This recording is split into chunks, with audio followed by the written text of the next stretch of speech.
Right. Okay.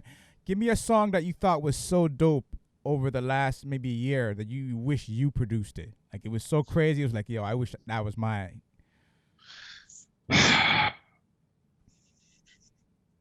That's a good question. Um, that's a really good question. That a song I have loved so many songs. I'm like, damn, bro, I really wish I did that. Let me see. Actually, let me tell you right now because I have a list of songs in my library that I really, really love that I've saved and that I wish I did. Probably some on this J. Cole album. This shit is hard. Mm, right. The 21 Savage song and the Pride is the Devil song with Lil Baby, super Right. hard. Right. Um, Yeah, little oh, baby one's crazy. some Baby Keem shit for sure. Honestly, Okay. I have my answer. The one song, and I don't think it came out in the last year. It might have came out in 2019. I think it did. But it's Baby Keem "Bust Her Up," Hmm. and that song literally gets me so hyped every time I hear it. Like that beat is like got a crazy bounce to it. Like the little flute line, like, and what he did on it is incredible. It's like I listened to that song so much. I was like, I wish I produced this shit. Like, I didn't even think it's like one of his most popular songs, Right. but it's a song that I love so much that I'm like, damn, bro, I really wish I did this shit. Wow. Okay, now for producers who are just getting in the game, give us idea of what it's like to be in the studio with artists, and also like without naming the artist's name, but like your craziest experience in studio with an artist, without naming names. That was like, wow, I can't believe this just happened. Like it's a wild studio story. I will, you know what, fuck it, I will name names because Okay. at this point it doesn't really, it's so long and everyone was talking about it. But I went to the Dreamville camp in 2019 in Atlanta Right. where they had like the Revenge of the Dreamer sessions. And that shit was literally insane. Like, imagine high school, because the building was kind of like high school. Um, it was like 8, 9 rooms, like just in a corridor. It's like it very much looked like a school. And just like 300 people, just like there's no schedule, there's no class times, there's no like it's just like everyone is just Wow. here and there and the next thing. So I literally saw and met so many crazy people there. Like Chris Bosch was there. Like he makes beats now. So like Wow. Chris Bosch was there. The Milwaukee Bucks were there. I met Giannis Antetokounmpo that night. Like, which is incredible. I'm half Greek, he's Greek. Like that was awesome. Um, I remember one time I was standing in the kitchen and like, bro, I'm telling you, there was people everywhere. Like everywhere that you could get a couple speakers on, it was somebody there. Right. And then there was like 5 people with them. So like it was everywhere. Anyway, so I'm standing in the kitchen once and I'm chilling and Akon walks in. And Akon comes up and he like literally just like stands beside me. And he looks at me and he's like, yo, like swear to God, he's like, yo, bro, this shit is pretty crazy, huh?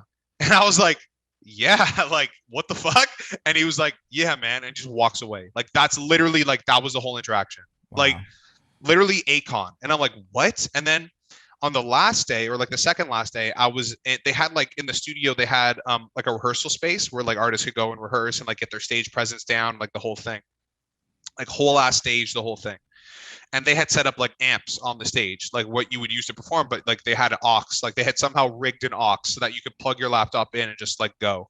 And I was like, bet. So they're like, yo, you could work there today, like one of the guys at Dreamville.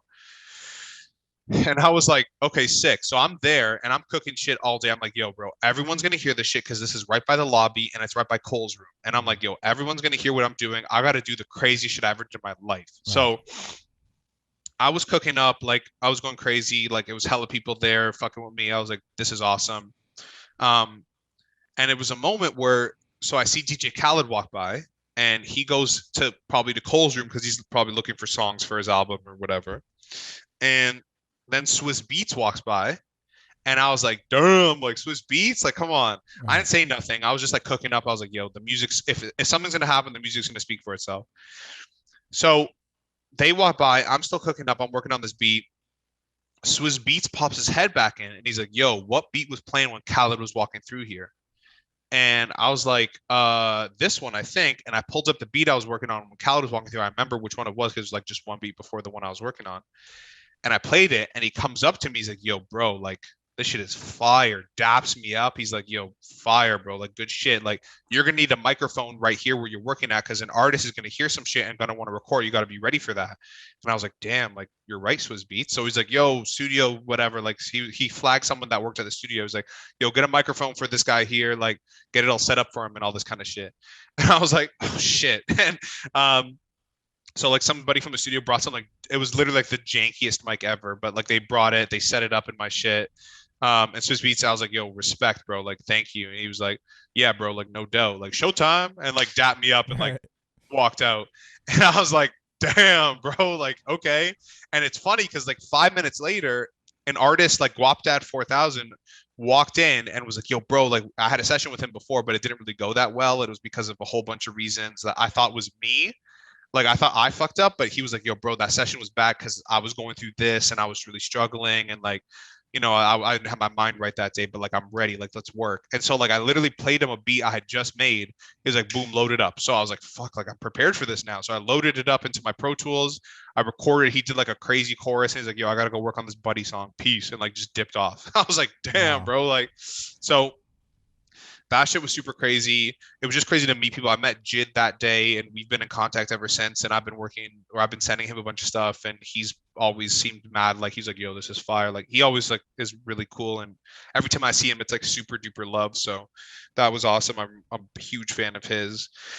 And then like the last day that I was there, it was the last day of the camp, and everyone was leaving, and I seen J. Cole, and I'm like, damn, bro, like, am I gonna have another one of those moments where like I say something or not? And I was like, fuck it, like the worst I'm gonna hear is a no. So I just pop up to Cole. I'm like, yo, Cole, like I've been looking up to you since I started listening to music. Like, you went to school, you did the whole thing. Like I went to school, like it's always been an inspiration for me. How can I send you some shit? And he's like, yo, let me give you my number. Boom, takes my phone, puts his number in, and just dips. I was like, damn. So, Wow.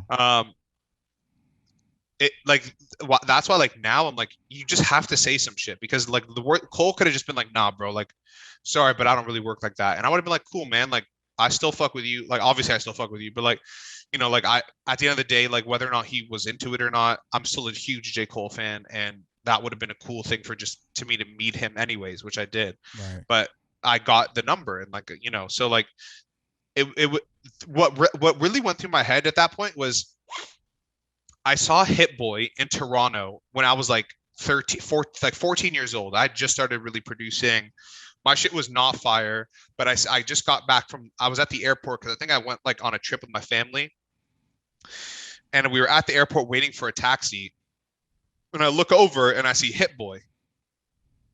And he was with his posse and shit. And I was like 14. And I was like, should I say something? Should I not? Like, whatever. It's Hit Boy. Like, he's super crazy. Like, he was just doing Watch the Throne, like Paris, like Right. the Kendrick Lamar. Like, he was doing his thing. I was like, damn. And I never said nothing. And I regretted it the whole ride home. And I was like, damn, I really should have said something, because it could have been something cool. Like he could have been like, yo, bro, let's, come by, meet me. And like, who knows what would have happened. And so like that was kind of what flashed through my mind when I saw Cole then leaving. I was like, yo, this is it. He's about to be out of here. I'm never gonna see this guy again for, I mean, at least for like a few years. Um, I have to say something. So I just ran up on him. I was like, yo, Cole, like I love your music. You've always been an inspiration for me. Like I want to fuck with you. And he was like, yeah, bro, here's my number. Boom. And I was like, damn, that's crazy. So that was probably one of two really crazy, incredible experiences I had working with people, like, or being around really famous or talented people. The other one I probably shouldn't speak about just because it was kind of private, Right. but it was like, let's just say a couple legends, a lot of legends. One of them was from Toronto that I was hanging around with, and they were all like amazing people, like shit that you hope that they would be, that that they're mad nice and real normal. So like Right. shit like that has just been really incredible.